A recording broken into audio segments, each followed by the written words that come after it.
Good morning to all of you. Myself Bhushan sir from west Champaran Bihar.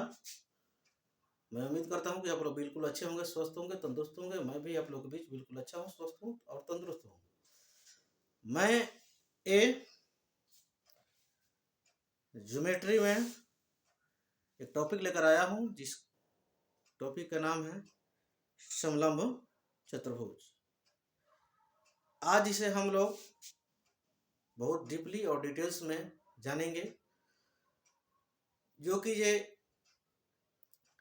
हर एक exam के दृष्टिकोण से ये जो टॉपिक है बहुत बहुत मोस्ट इम्पोर्टेंट है।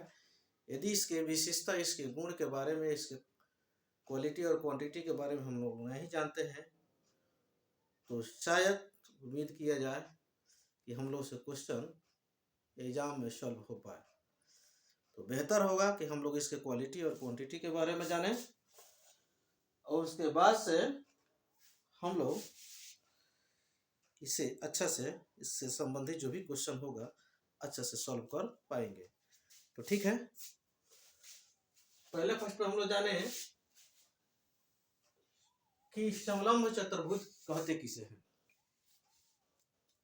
यानी वह चतुर्भुज जिसके सम्मुख भुजा कि कोई एक फिगर यानी एक जोड़ा, यानी आमने सामने की एक जोड़ा कोई भुजा यदि समानांतर होता है तो उसे ही हम लोग क्या कहते हैं, समलंब चतुर्भुज कहते हैं। अब कहिएगा इस समानांतर क्या होता है, तो आप जाइए, हम बहुत से सारे वीडियो मैथ का ज्योमेट्री में बहुत से सारे पार्ट हमने अपलोड कर चुका हूँ, उसे देखिए। और ये मेरे चैनल पर आप नए हैं तो मेरे चैनल को सब्सक्राइब कीजिए और पूरे भारत में इस मुहिम को फैलाने के काम कीजिए, ठीक, और लाइक कीजिए, ठीक। तो देखिए हमने क्या बोले हैं, इस सम्मुख भुजा में कोई भी एक जोड़ा क्या होना चाहिए, समानांतर होना चाहिए। उसी को हम लोग क्या कहेंगे, समलंब चतुर्भुज कहेंगे। जैसे ए आमने सामने की भुजा क्या है, एक जोड़ा कोई भी, देखिए यहाँ पर बहुत से सारे हमने आकृति बना रखा है। एक कोई भी जोड़ा, जैसे इस तरह भी हम लोग ड्रॉ कर सकते हैं, जैसे ये हो गया, ऐसे हो गया, नहीं इसको ऐसे ले जा सकते हैं, नहीं तो देखिए ये भी समलंब चतुर्भुज, मान लीजिए इसका नाम रख देते हैं पी क्यू आर। ये भी समलंब चतुर्भुज के, देखिए ये आमने सामने की एक जोड़ा कोई समानांतर है, ये क्या कहलाएगा, समलंब चतुर्भुज कहलाएगा। नहीं, इसी आकृति को हम इस तरह उलट कर बना सकते हैं, ये भी हम लोग का क्या हुआ, समलंब चतुर्भुज हुआ, पी क्यू आर एस। ये जो भुजा है एस आर पी क्यू के क्या है, समानांतर है, ठीक। तो ये सब हम लोग का बात रहा, ठीक।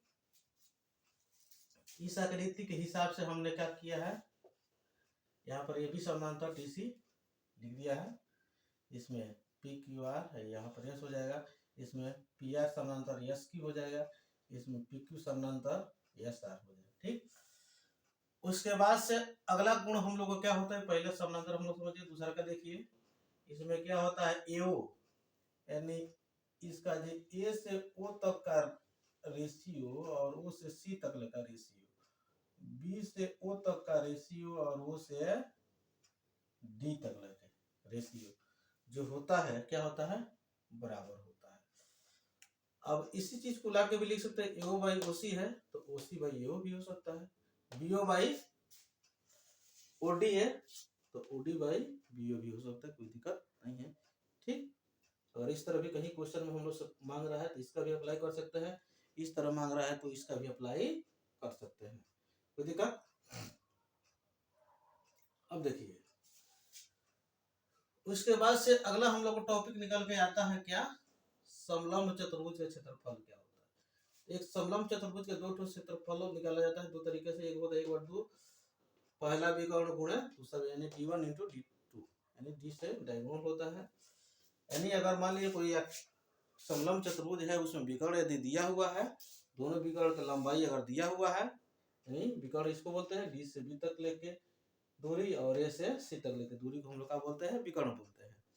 अगर ये विकर्ण यदि दिया हुआ है, इसका लंबाई दिया हुआ है, इसका लेंथ दिया हुआ है, तो हम लोग इस फॉर्मूला पर रखेंगे, हम लोग आंसर निकल के चला आएगा।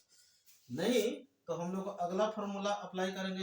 यदि हम लोग ये समानांतर भुजा दिया हुआ, क्या दिया हुआ है, समानांतर भुजा दिया हुआ है, इसमें हम लोग क्या दिया हुआ है, ऊंचाई इसका दिया हुआ, क्या दिया हुआ है, ऊंचाई दिया हुआ, मान लेते हैं इसको P मान लेते हैं, इसका ऊंचाई दिया हुआ है, तो हम लोग क्या कर सकते हैं, इसके ऊंचाई को अप्लाई करके हम लोग बना सकते हैं।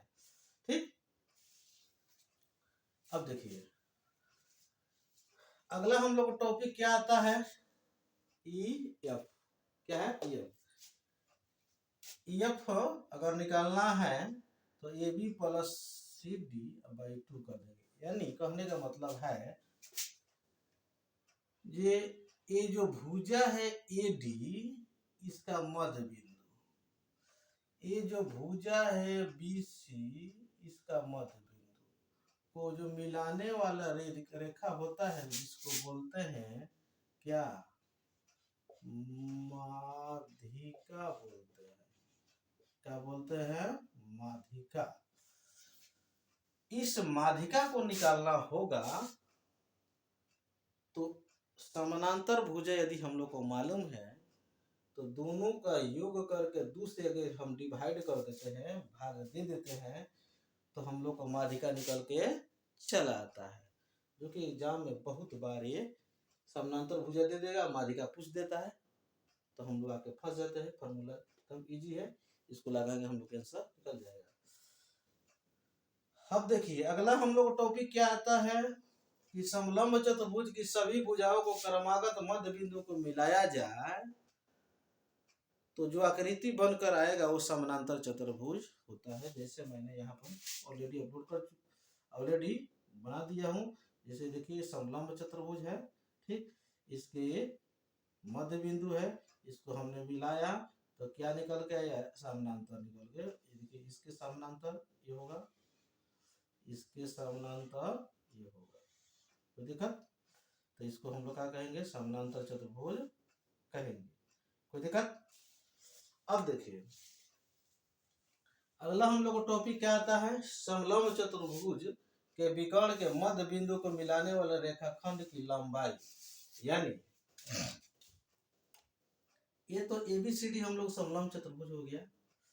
ये मान लीजिए M और N जो है इसका माध्यिका है, ठीक, और BD और AC जो है हम लोग का विकर्ण हो गया।